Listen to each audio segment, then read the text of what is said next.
నమస్కారం. సుఖీభవకు స్వాగతం. పచ్చగా కళకళలాడే చెట్టుకు చీడ సోకితే చెట్టంతా వాడిపోయి వడిలిపోయి చివరికి ఎండిపోతుంది. మనలోని కణకణానికి అణువణువుకు ప్రాణవాయువును అందించే ఊపిరితిత్తులకు క్యాన్సర్ అనే చెద సోకినప్పుడు మన ఊపిరితిత్తులు వాడిపోతాయి. చివరికి మన ప్రాణమే ప్రమాదంలో పడుతుంది. ప్రత్యేకించి ఇవాళ పురుషులకు లంగ్ క్యాన్సర్ అనేది శాపంగా మారుతుంది. ఊపిరితిత్తుల్ని మెల్లమెల్లగా కబళిస్తూ చివరకు మన ప్రాణాలనే ప్రమాదంలోకి నెడుతోంది. ఈ నేపథ్యంలో ఊపిరితిత్తుల్ని కబళించి మన ప్రాణాల్ని ప్రమాదంలోకి నెట్టే లంగ్ క్యాన్సర్కు చికిత్స, పరిష్కార మార్గాల గురించి ఇప్పుడు తెలుసుకుందాం.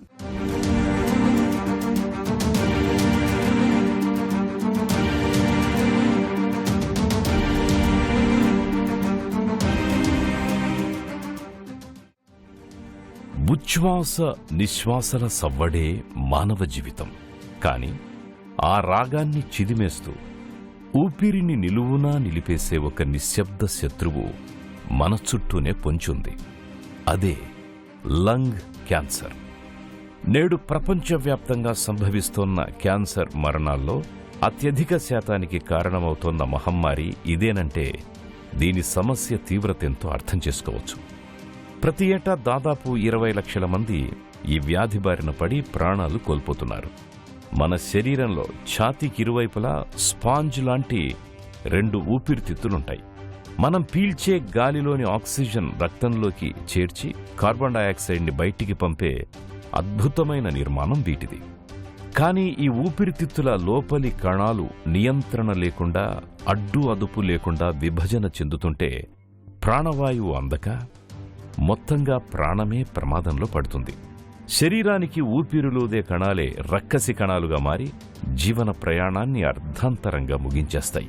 నిశ్శబ్దంగా మొదలై లోపలే విస్తరిస్తూ ఊపిరితిత్తుల పనితీరును పూర్తిగా దెబ్బతీసే ఈ మహమ్మారి గురించి ప్రతి ఒక్కరూ అవగాహన పెంచుకోవాలని చెబుతున్నారు డాక్టర్లు.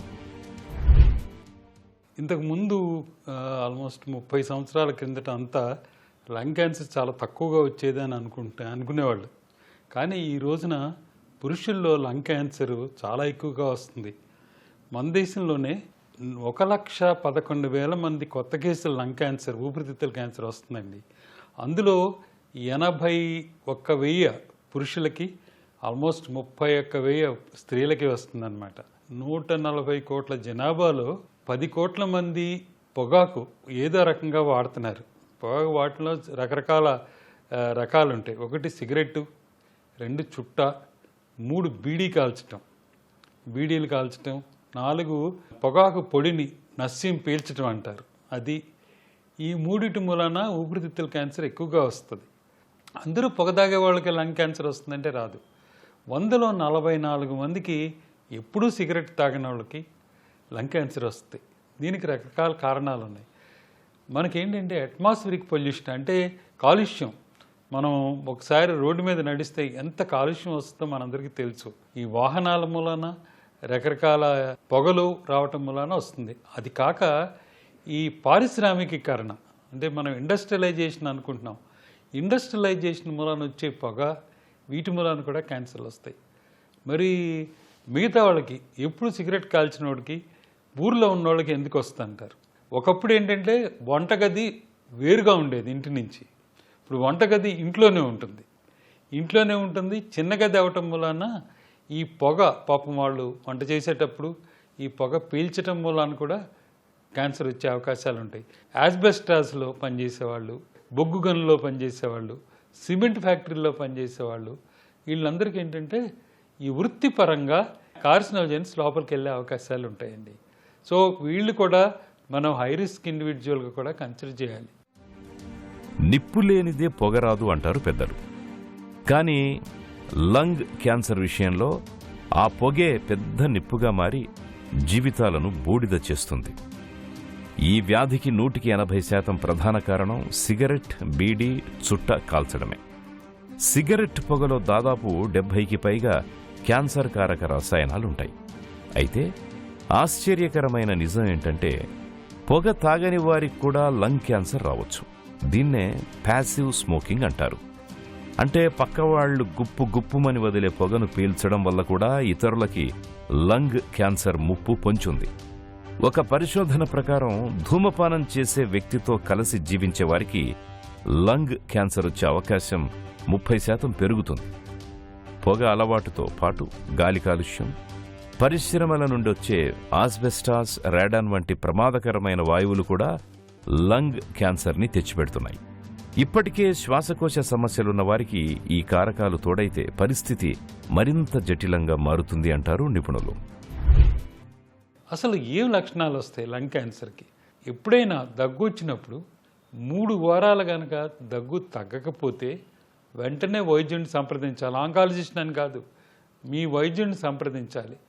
తర్వాత దగ్గులో రక్తం పడుతున్నా, తర్వాత ఛాతీలో సడన్గా నొప్పి వచ్చినా, అంటే ఎడం పక్కన వస్తే మనం అందరం హార్ట్ అనుకుంటాం, అలా కాకుండా కుడిపక్క ఛాతీలో సడన్గా నొప్పి వచ్చినా, ఆయాసం లాంటిది వచ్చినా వెంటనే వైద్యుడిని సంప్రదించాలి.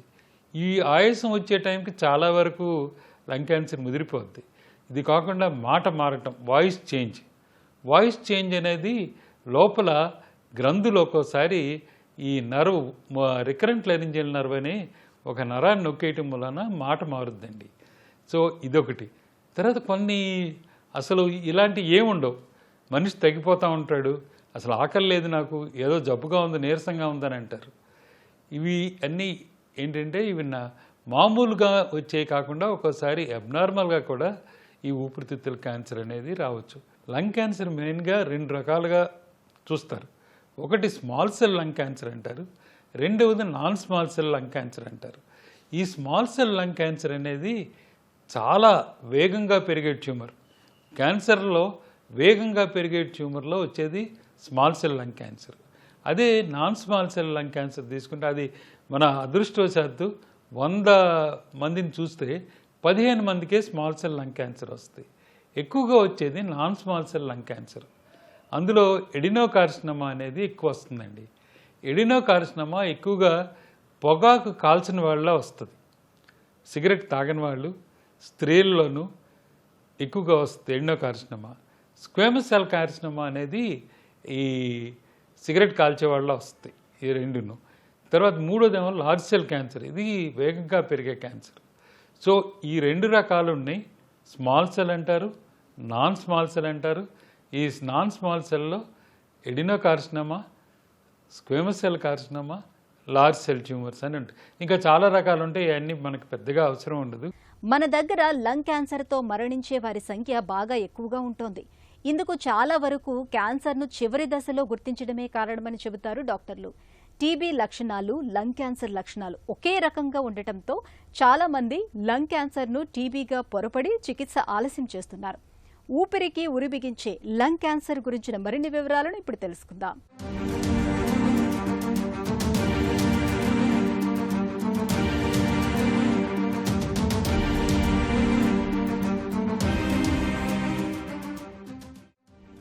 లంగ్ క్యాన్సర్ అత్యంత ప్రమాదకరంగా మారడానికి కారణం ప్రారంభ దశలో దీని లక్షణాలు బయటకు కనిపించకపోవడమే. ఊపిరితిత్తుల లోపల క్యాన్సర్ పెరుగుతున్నా పైకి మాత్రం అంతా సాఫీగానే కనిపిస్తుంది. కానీ వ్యాధి ముదిరే కొద్దీ ఎడతెరిపి లేని దగ్గు సమస్యగా మారుతుంది. దగ్గు మొదలై 2 వారాలైనా తగ్గదు. దగ్గినప్పుడు రక్తపు చారికలు పడుతుంటాయి. శ్వాస తీసుకోవడంలో ఇబ్బంది ఎదురవుతుంటుంది.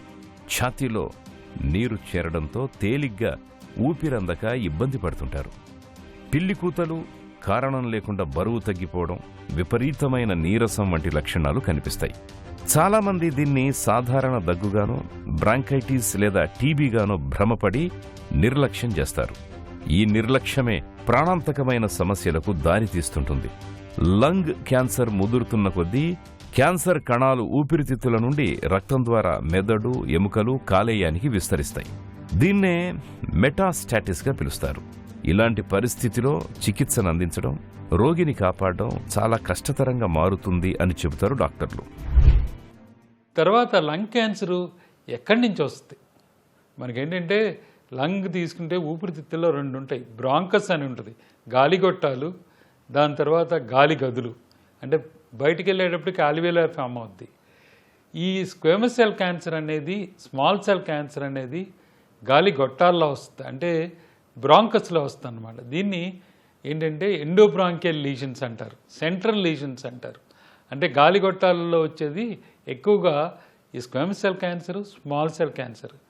బయట వచ్చేది ఏంటంటే ఎడినోకార్సినోమా. ఏం పరీక్షలు చేయాలి? దీనికి లో డోస్ రేట్ అంటే తక్కువ రేడియేషన్ వచ్చే హై రిజల్యూషన్ సిటీ స్కాన్ అనేది బెస్ట్. ఇప్పుడు మనకు దొరికే చాలామంది సిటీ స్కాన్లు low dose rate high resolution scans అనేది అవైలబుల్ ఉన్నాయి. వీటికి అడ్వాంటేజ్ ఏంటి? మామూలు సిటీ కన్వెన్షనల్ సిటీ స్కాన్కి దీనికి తేడా ఏంటి? దీనికి 5 రెట్ల రేడియేషన్ డోస్ తక్కువ వెళ్తుంది పేషెంట్కి. అందుకని మనం పెద్ద సైడ్ ఎఫెక్ట్స్ అనేవి కూడా ఎక్కువసార్లు సంవత్సరానికి ఒకసారి చేయించుకున్నా కూడా పెద్ద తేడా కనపడదు దీంతో చేసుకుంటే. ఇవి కాక మరి ఎట్లా కనుక్కుంటారు తొలి దశలో? ఇంకా మాలిక్యులర్ మార్కర్స్ ఇవన్నీ ఉన్నాయి, కానీ అవన్నీ ఖరీదైనవి, అప్రూవల్ లేదు వాటికి. కొన్నిసార్లు ఏమవుద్దంటే రెండింటికి అందదు, అటు బ్రాంకోస్కోపిక్ అందదు, ఈ సిటీ స్కాన్ గైడెడ్ కూడా అందదు. అప్పుడు ఈ బస్ గైడెడ్ టార్గెటెడ్ బయాప్సీస్ అని కూడా చేస్తారు. అంటే ఆ బ్రాంకోస్కోపీకి ఎండోస్కోపిక్ అల్ట్రాసౌండ్ ఉంటుంది అనమాట.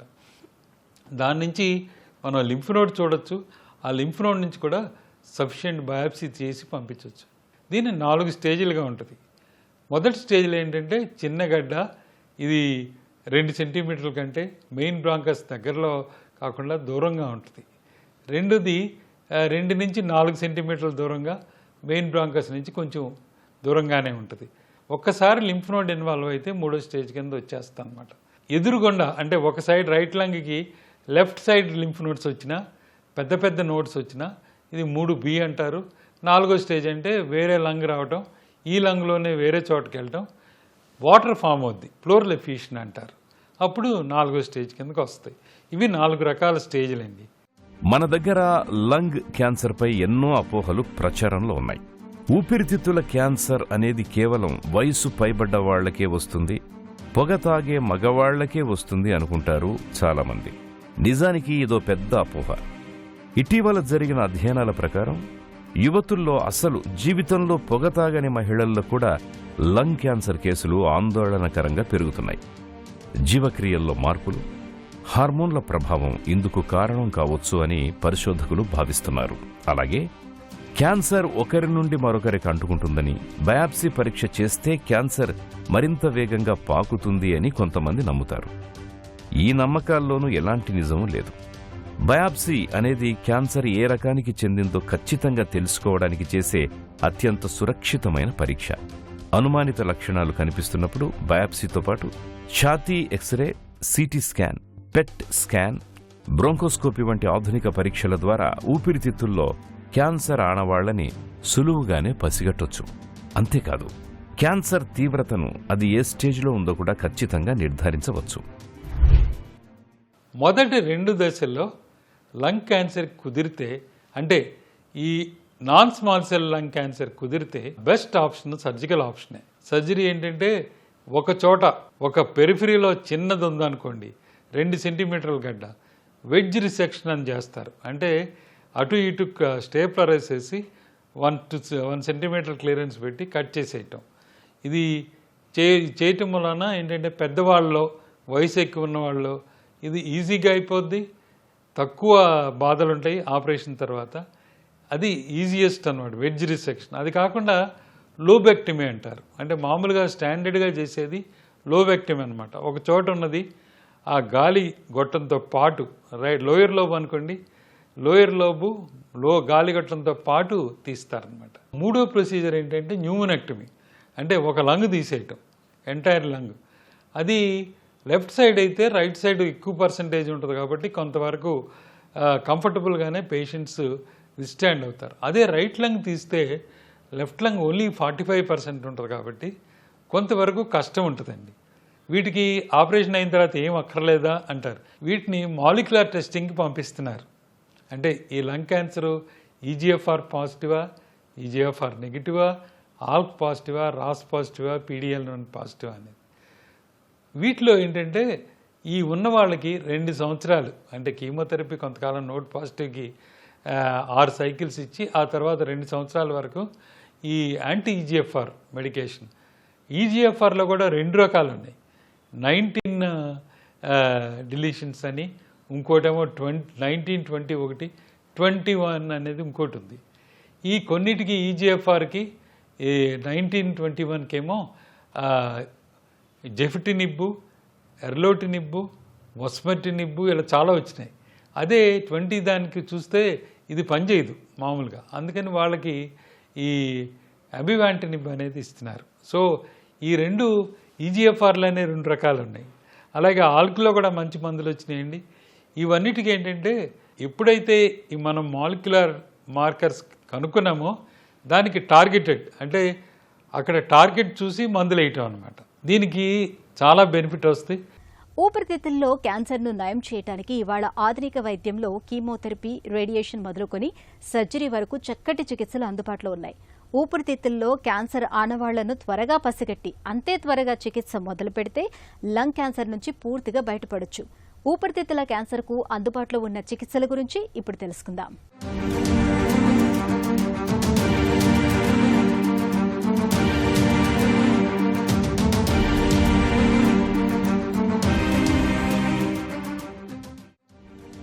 ఆధునిక వైద్యంలో లంగ్ క్యాన్సర్కి అధునాతన మెడికల్ అండ్ సర్జికల్ చికిత్సలు ఎన్నో నేడు అందుబాటులో ఉన్నాయి. క్యాన్సర్ని మొదటి లేదా 2వ దశలో గుర్తిస్తే సర్జరీ ద్వారా క్యాన్సర్ ఉన్న ఊపిరితిత్తుల భాగాన్ని లోబెక్టమీ విధానంలో పూర్తిగా తొలగించి ప్రాణాలు కాపాడవచ్చు. ఊపిరితిత్తుల్లో క్యాన్సర్ కాస్త ముదిరినట్లయితే కీమోథెరపీ, రేడియేషన్ థెరపీల ద్వారా క్యాన్సర్ కణాలను నిర్మూలిస్తారు. ఇటీవలి కాలంలో టార్గెటెడ్ థెరపీ, ఇమ్యునోథెరపీ వంటి విప్లవాత్మక చికిత్సలు అందుబాటులోకి వచ్చాయి. ఇవి సాధారణ కణాలకి ఎలాంటి హాని చేయకుండా కేవలం క్యాన్సర్ కణాలపైనే దాడి చేసి వాటిని నాశనం చేస్తాయి. ఇమ్యునోథెరపీ ద్వారా రోగి శరీరంలోని సహజ రోగనిరోధక శక్తిని పెంచి క్యాన్సర్తో పోరాడేలా చేస్తారు. ఆశే మనిషిని జీవింపచేస్తుంది అన్నట్లు క్యాన్సర్తో బాధపడుతున్న రోగుల ఆయుష్ని, జీవన ప్రమాణాలను పెంచడంలో ఈ ఆధునిక చికిత్సలు సంజీవినిలా పనిచేస్తున్నాయి. లంగ్ క్యాన్సర్ రాకుండా ఏం చేయాలి? సిగరెట్ మానేయాలి. మెయిన్గా సిగరెట్ మానేయాలి, బీడీ మానేయాలి. తర్వాత ఏంటంటే పాపం వంటగదులు చిన్నగా ఉన్నప్పుడు ఎగ్జాస్ట్ ఫ్యాన్ పెట్టించాలి మనం ఆ ఏరియాలో. అంటే పొగ రాకుండా, వాళ్ళు పొగ పీల్చకుండా ఎగ్జాస్ట్ ఫ్యాన్ పెట్టించాలి. తర్వాత ఆక్యుపేషనల్ హజార్డ్స్ ఉన్నప్పుడు వాళ్ళు పని మానలేము కదండి. పెట్రోల్ బంక్లో పనిచేసాను, పెట్రోల్ బంక్లో పనిచేయాలి, ఆయన జీతం తీసుకోవాలి. వాళ్ళకి ఏంటంటే మనం మాస్క్ వాడటం కానీ, N95 మాస్కులు, ఆ తర్వాత వీళ్ళని పీరియాడికల్గా చెక్ చేసుకోవటం అనేది చేసుకోవాలి. ఆస్బెస్టాస్ ఇండస్ట్రీ అంటే సిమెంట్ ఇండస్ట్రీలో వాళ్ళు, తర్వాత కోల్ మైనర్స్, వీళ్ళందరికీ స్క్రీనింగ్ ప్రోగ్రామ్ ఉంటుంది. ఎక్కువ కాలం స్మోక్ చేసిన వాళ్ళు, 20 సంవత్సరాలు స్మోక్ చేసిన వాళ్ళు, బీడీ కాల్చేవాళ్ళు, ఈ మామూలుగా హై రిస్క్ వర్కర్స్, ఈ కాక రేడాన్ గ్యాస్ అని ఉంది.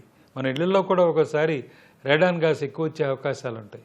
ఈ రేడాన్ గ్యాస్ మూలాన్ని కూడా ఈ లంగ్ క్యాన్సర్ వచ్చే అవకాశాలు ఉంటుంది. సో ఇవన్నీ మనం ఐడెంటిఫై చేసి వాళ్ళని రాకుండా చూసుకోవాలి. తొలిదశలో కనుక్కోవటం ఎలాగా? అనుమానించటమే. తగ్గుందని 3 వారాలు తగ్గకపోతే మనం అనుమానించి వాళ్ళని సరైన వైద్య పరీక్షలు చేయించి ఆ తర్వాత మనం చూసుకోవాలండి. ఫ్యూచర్లో ఏంటి లంగ్ క్యాన్సర్కి?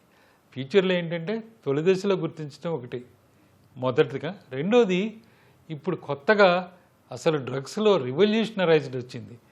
ఆల్మోస్ట్ 67% అసలు ఏ మ్యూటేషన్స్ అనేది కనుక్కున్నారు. ఒక్క 33% ఐడెంటిఫై లేని మ్యూటేషన్స్ ఉన్నాయి. అవి కూడా సంవత్సరానికి ఒకసారి ఒకటి కొత్తది కనుక్కుంటున్నారు. ఒకసారి మ్యూటేషన్ కనుక్కుంటే దానికి సరిపడా మందులు కనుక్కుంటున్నారు. సో దీని మూలాన ఏంటంటే మనకి వైద్యంలో ఈ రీసెర్చ్ మూలాన చాలా వరకు లంగ్ క్యాన్సర్స్ సరైన వైద్యం అందటం మూలాన ఎక్కువ కాలం సర్వైవల్ అవడానికి అవకాశం ఉంది. ఊపిరితిత్తుల క్యాన్సర్ని తొలిదశలో గుర్తించడం కష్టం. నివారణ ఒక్కటే మార్గం. క్యాన్సర్కి దారితీసే పొగాకు జోలికి వెళ్లకపోవడం అన్నింటికన్నా మంచిది. ఒకవేళ పొగ తాగడం, పొగాకు నమలడం అలవాటుంటే వెంటనే మానేయాలి. పొగ తాగే అలవాటుని మానడానికి నికోటిన్ రీప్లేస్మెంట్ థెరపీలు, కౌన్సిలింగు ఎంతో తోడ్పడతాయి. పండ్లు, కూరగాయలు ఎక్కువగా తీసుకోవాలి. యాంటీ ఆక్సిడెంట్స్ ఎక్కువగా ఉండే సమతులాహారం తీసుకోవడం వల్ల శరీరానికి రోగనిరోధక శక్తి లభిస్తుంది. మద్యం పరిమితం చేసుకోవాలి. రోజు క్రమం తప్పకుండా వ్యాయామం చేయాలి. గాలి కాలుష్యం ఎక్కువగా ఉన్న ప్రాంతాల్లో తిరిగేటప్పుడు మాస్కులు ధరించాలి. అధిక బరువు, ఊబకాయాన్ని తగ్గించుకోవాలి. 55 ఏళ్లు పైబడి 20 ఏళ్లకు పైగా పొగ తాగే అలవాటున్నవారు కనీసం ఏడాదికి ఒక్కసారైనా లోడోస్ సిటీ స్కాన్ పరీక్షను తప్పనిసరిగా చేయించుకోవాలి. దగ్గు ఎంతకీ తగ్గనప్పుడు, కఫంలో రక్తం పడుతున్నప్పుడు, తరచూ జ్వరం వచ్చిపోతున్నప్పుడు, బరువు తగ్గిపోతున్నప్పుడు ఆలస్యం చేయకుండా వెంటనే డాక్టర్ని సంప్రదించి లంగ్ క్యాన్సర్ నిర్ధారణ పరీక్షలు చేయించుకోవాలి. క్యాన్సర్ కణితుల్ని మనం తొలి దశల్లోనే పసిగట్టి చికిత్సలు మొదలు పెడితే లంగ్ క్యాన్సర్ని చాలా వరకు జయించవచ్చు. క్యాన్సర్ను తొలి దశలో గుర్తించడమే సరైన వైద్యం. వీడని దగ్గు, తరచూ జ్వరం, ఆయాసం, తెమడ వంటి అనుమానిత లక్షణాలు కనిపిస్తున్నప్పుడు ఆలస్యం చేయకుండా క్యాన్సర్ నిర్ధారిత పరీక్షల్ని చేయించుకోవాలి. ఊపిరితిత్తుల్లో క్యాన్సర్ ఆనవాళ్లను తొలిదశలో గుర్తించి అంతే త్వరగా చికిత్స మొదలు పెడితే లంగ్ క్యాన్సర్ను చాలా తేలికగానే జయించవచ్చు.